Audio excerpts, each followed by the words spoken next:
memorandum of understanding between the Government of Republic of India and the Government of Republic of Angola on cooperation in the field of Ayurveda and other traditional systems of medicine.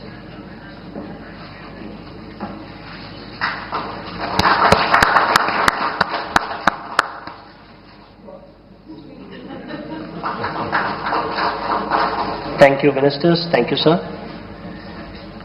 Next, we have the exchange of the cooperation program between the Government of Republic of India and the Government of Republic of Angola in the domain of culture for the period 2025-29. This will be exchanged on the Angolan side by His Excellency Clement Kamemba, the Ambassador of Republic of Angola to India, and on the Indian side by Shri Damu Ravi, Secretary ER-MEA.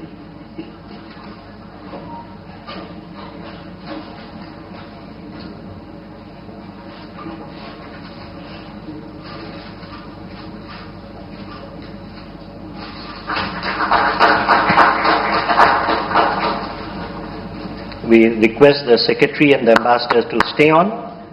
We next have the handing over of the International Solar Alliance Framework Agreement.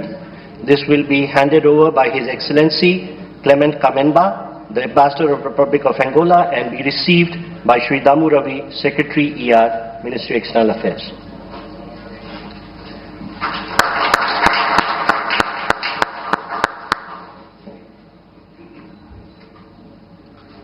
Thank you, sir. Ladies and gentlemen, this concludes the exchange ceremony. I now request the spokesperson of Ministry of External Affairs to conduct the remainder of the proceedings. Namaskar, good afternoon, ladies and gentlemen. Your Excellency, Mr. João Manuel Gonzalez Lourenço, President of the Republic of Angola, Honorable Prime Minister of India, Shri Narendra Modi, Honorable Ministers, members of both delegations, and friends from the India. We will now have the press statements. May I request Honorable Prime Minister of India, Shri Narendra Modi, to give his remarks to the media. Your Excellency, President Lourenço, दोनों देशों के delegates, media के सभी साथी, नमस्कार। मैं बिंदु, मैं राष्ट्रपति लॉरेंसो और उनके डेलीगेशन का भारत में हार्दिक स्वागत करता हूं। यह एक ऐतिहासिक पल है। 38 वर्षों के बाद अंगोला के राष्ट्रपति की भारत यात्रा हो रही है। उनकी इस यात्रा से न केवल भारत अंगोला संबंधों क्षेत्रों में हमारा घनिष्ठ सहयोग है, भारत अंगोला के में हमारा घनिष्ठ सहयोग है, भारत अंगोला के तेल और गैस के सबसे बड़े खरीदारों में से एक है। हम digital public infrastructure, space technology और कैपेसिटी बिल्डिंग में अंगोला के साथ अपनी क्षमताएं साझा करेंगे। आज हमने डायमंड प्रोसेसिंग, फर्टिलाइजर और क्रिटिकल मिनरल क्षेत्रों में भी अपने संबंधों को और मजबूत करने का निर्णय लिया है। अंगोला में योग और बॉलीवुड की लोकप्रियता हमारे सांस्कृतिक संबंधों की मजबूती का प्रतीक है। अपने पीपल टू पीपल संबंधों को बल देने के लिए हमने अपने युवाओं के बीच यूथ एक्सचेंज प्रोग्राम शुरू करने का निर्णय लिया है। फ्रेंड्स, इंटरनेशनल सोलर अलायंस से जुड़ने के अंगोला के निर्णय का हम स्वागत करते हैं। हमने अंगोला को भारत की पहल coalition for disaster resilient infrastructure, big cat alliance और ग्लोबल बायोफ्यूल अलायंस से भी जुड़ने के लिए आमंत्रित किया है। फ्रेंड्स, हम एक मत है कि आतंकवाद मानवता के लिए सबसे बड़ा खतरा है। पहलगाम में हुए आतंकी हमले में मारे गए लोगों के प्रति राष्ट्रपति लोरेंसो और अंगोला की संवेदनाओं के लिए मैं उनका आभार व्यक्त किया।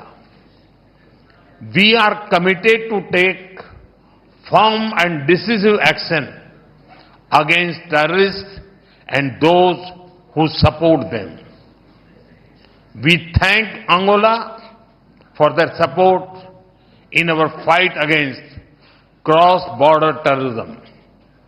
Friends, 140 करोड़ भारतीयों की ओर से मैं अंगोला को अफ्रीकन यूनियन की अध्यक्षता के लिए शुभकामनाएं देता हूं। हमारे लिए यह गौरव की बात है कि भारत की G20 अध्यक्षता के दौरान अफ्रीकन यूनियन को G20 की स्थायी सदस्यता मिली। भारत और अफ्रीका के देशों ने कॉलोनियल रूल के खिलाफ एक सूर में आवाज उठाई थी, एक दूसरे को प्रेरित किया था। आज हम ग्लोबल साउथ के हितों, उनकी आशाओं, अपेक्षाओं और आकांक्षाओं की आवाज बनकर एक साथ खड़े रहे हैं। पिछले एक दशक में अफ्रीका के देशों के साथ हमारे सहयोग में गति आई है। हमारा आपसी व्यापार लगभग $100 बिलियन हो गया है। रक्षा सहयोग और मैरीटाइम सिक्योरिटी पर प्रगति हुई है। पिछले महीने भारत और अफ्रीका के बीच पहली नेवल मैरीटाइम एक्सरसाइज एक्यूम की गई है। पिछले 10 वर्षों में हमने अफ्रीका में 17 नई एम्बेसीज खोली हैं। $12 बिलियन से अधिक की क्रेडिट लाइंस अफ्रीका के लिए आवंटित की गई है। साथ ही अफ्रीका के देशों को $700 मिलियन की ग्रांट सहायता दी गई है। अफ्रीका के 8 देशों में वोकेशनल ट्रेनिंग सेंटर खोले गए हैं। अफ्रीका के 5 देशों के साथ हम डिजिटल पब्लिक इंफ्रास्ट्रक्चर में सहयोग कर रहे हैं। किसी भी आपदा में हमें अफ्रीका के लोगों के साथ कंधे से कंधा मिलाकर फर्स्ट रिस्पॉन्डर की भूमिका अदा करने का सौभाग्य मिला है। भारत और African union, we are partners in progress, we are pillars of the global south. मुझे विश्वास है कि अंगोला की अध्यक्षता में भारत और अफ्रीकन यूनियन के संबंध नई ऊंचाइयां हासिल करेंगे। एक्सेलेंसी, एक बार फिर मैं आपका और आपके डेलीगेशन का भारत में हार्दिक स्वागत करता हूं। बहुत बहुत धन्यवाद। Obrigado. Thank you, sir. May I now request His Excellency Mr. João Manuel Gonzalez Lourenço, President of the Republic of Angola, to give his remarks to the media. Thank you very much. Thank you very much, all Your Excellency Narendra Modi, the Prime Minister of the Republic of India, distinguished members of the Indian and Angolan delegation, distinguished guests, ladies and gentlemen. Allow me, first and foremost, to thank the very gracious words that Your Excellency has addressed to us and express our gratitude for the hospitality that has been accorded to us since our arrival in this beautiful city of New Delhi, where we see reflected the rich and vast culture of the Indian people who have welcomed us with the